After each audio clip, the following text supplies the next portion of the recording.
This happened when I was 16 years old, and it's something I still think about whenever I'm alone in the woods. My best friend Leo and I were obsessed with survival shows at the time. We watched people build shelters, start fires, and live off the land. And we honestly believed that made us prepared. Looking back now, we were reckless kids who didn't understand how dangerous the wilderness could be.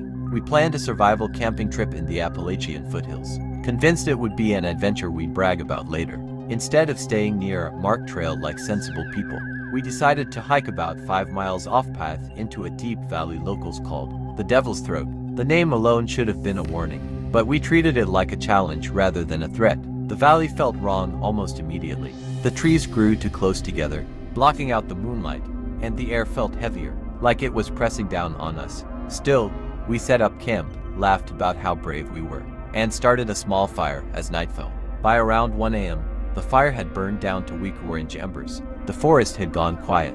There was no insects, no wind, nothing. That silence made my skin crawl. We are about to rest when we heard a sound like a whistle. It was slow and melodic, made up of 3 clear notes repeated over and over. At first, I tried to convince myself it was some kind of bird. But the longer it continued, the more unsettling it became. The rhythm was too perfect and too intentional. It sounded like it has been practiced. Leo leaned toward me and whispered, "Did you hear that?" Before I could answer, the whistle came again. This time, it was much closer. Then, without warning, a voice followed it. "Boys, dinner's ready. Come home now." It was my mother's voice. My heart slammed against my ribs. My mom lived 3 hours away from where we are. She is in a completely different state. There was no cell service out there. No way anyone could know what she sounded like. Leo's face went pale. He gripped his hatchet so tightly to the extent that his knuckles turned white. I raised the flashlight with shaking hands and aimed it toward the trees, about 20 yards away, partially hidden behind a thick oak. We saw something standing there. At first, all we noticed were its long legs. They were far too long and thin, stretched in a way that didn't look like an animal or humans. They were covered in dirty, gray fur that clung in patches. The thing didn't run. Slowly, deliberately, it leaned its head out from behind the tree. It didn't have a face. I can say it has a face, and it did not have a face because its face is not recognizable. Where its face should have been was a smooth, pale surface, like stretched skin. The only feature it has was a human-shaped mouth, but torn wide open, jagged at the edges, as if it had been ripped rather than formed. "Dinner's ready," it said again. The voice still sounded like my mother, but it was breaking. Each word came out deeper, more practiced, as if whatever was speaking couldn't hold the sound together. As it stepped forward, its joints clicked and popped, sharp and uneven, like bones grinding together. That was all it took. We ran. We didn't grab our backpacks. We didn't look behind us. We crashed through the woods in complete darkness, branches tearing at our skin, roots tripping us as we fled. Every snap behind us sounded like it was gaining ground. We ran for nearly 2 hours, lungs burning, legs screaming, until we finally stumbled onto the main road. When we told the park rangers what happened, they laughed. They said it was probably a black bear, or someone playing a sick prank. They told us we'd let our imaginations get the best of us. But I know what I saw. A bear doesn't whistle. A bear doesn't copy your mother's voice. And a prankster doesn't have legs that long or a face that empty. Whatever was in those woods knew us, and I'm convinced it was waiting for us to answer when it called. I don't care if what is inside the woods is a bear or not, or a prankster. What I know is that I'm not going into that woods again. I'm a semi-professional hiker, and for years I've trekked through national forests all across the United States. I've logged thousands of miles alone on trails most people avoid. I know how to read terrain, how to listen to wildlife, and how to trust my instincts. Solo hiking has always been peaceful for me. Solitude is something I'm used to. That's why what happened in 2021 still unsettles me. I was exploring a remote, rarely traveled section of the Ozarks. It wasn't on any popular hiking routes, which is exactly why I chose it. From the moment I stepped into the forest, something felt wrong. Not dangerous, but just oppressive. The birds were silent. No insects buzzed. No wind moved the leaves. The air felt thick and heavy, like a big storm that blew around a building, putting pressure on the building. Even though the sky above was clear and blue, it felt like the forest was holding its breath. About 4 miles into the hike, I noticed a red silk ribbon tied neatly around a low tree branch. The color was striking bright, vivid red against dark bark. I stopped and examined it. The ribbon looked clean, not weathered or faded. At first, I assumed it was a trail marker left by another hiker. Maybe someone marking a route or a personal path. I took a photo of it, noted the location, and continued forward. 10 minutes later, I saw another ribbon, then another. Each one of them was tied in the same precise way, spaced about 50 yards apart. They formed a deliberate trail, guiding me away from my mapped route and deeper into the forest, toward an area that didn't appear on any of my charts. That should have been my cue to turn back. Instead, curiosity took over.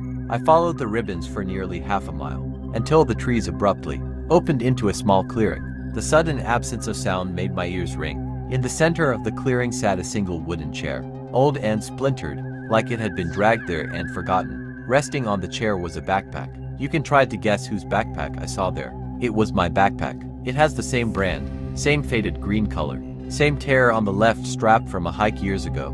My stomach dropped so hard that it felt like I'd missed a step on a staircase. I approached the chair slowly, my heart hammering. I unzipped the small front pocket and froze. Inside was my ID card, my name, my photo, everything exactly as it should be. With my hands shaking, I reached behind me and grabbed my own backpack. It was still there, still heavy, still on my shoulders. I opened it to check my belongings, but my ID was missing. That's when I felt the clearing change. I looked up and finally noticed the trees. Every tree surrounding the clearing had red ribbons tied to it, but not around the branches. They were tied around wrists. Dozens of human hands were emerging from the holes of the tree trunks, pushing out of the wood as if the forest had swallowed the rest of their bodies. Their skin was pale, their fingers as stiff, and every wrist was bound tightly with red silk ribbon. They weren't moving. I stepped closer without thinking and touched one. I found out that it was warm. Then suddenly, the fingers curled around my wrist. I yanked my arm free as a loud rustling came from the bushes behind me. I didn't turn around. I didn't check. I ran. I followed the ribbons back the way I came, crashing through branches, slipping on leaves, barely aware of the pain tearing at my legs. I didn't stop until I reached my car, my lungs burning, my hands numb. I drove home in a daze. Later that night, while unpacking my gear, I found something inside my backpack that I knew I hadn't put there. I found a small red silk ribbon, tied into a perfect noose. Beneath it was a folded note. It was written in my handwriting, "You're late for the seeding." I haven't returned to the Ozarks since then. And still now, when I hike, I don't follow unofficial markers again, no matter how clear they seem, because some paths aren't meant to lead you forward. They're meant to make sure you perish at the end of the journey.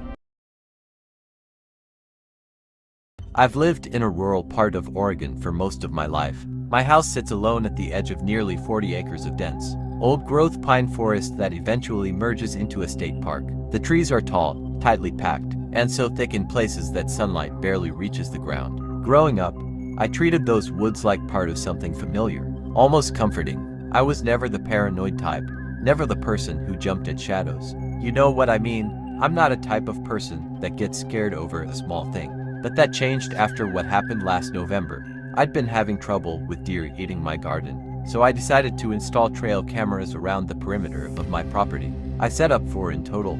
I spaced it far enough apart to cover the main paths coming out of the woods. One of them was placed deep along a narrow trail near an old, rusted tractor that had been abandoned there long before I bought the land.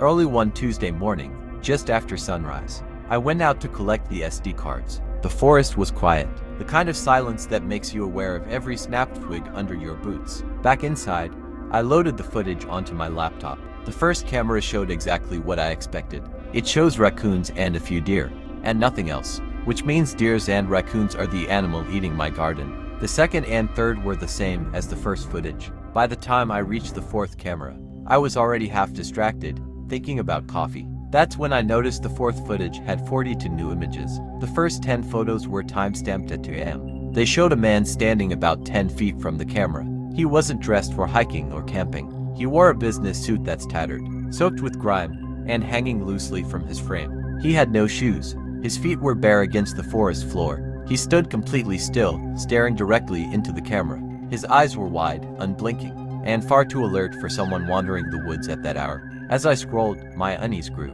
In each image, the man was closer. There was no blur, no sign of movement, just him standing, then standing closer, frame by frame. By the 30th photo, his face filled nearly the entire image. What disturbed me most was that he wasn't looking at the camera anymore. His head was turned slightly, his gaze fixed in the direction of my house. The final 5 photos made my chest tighten.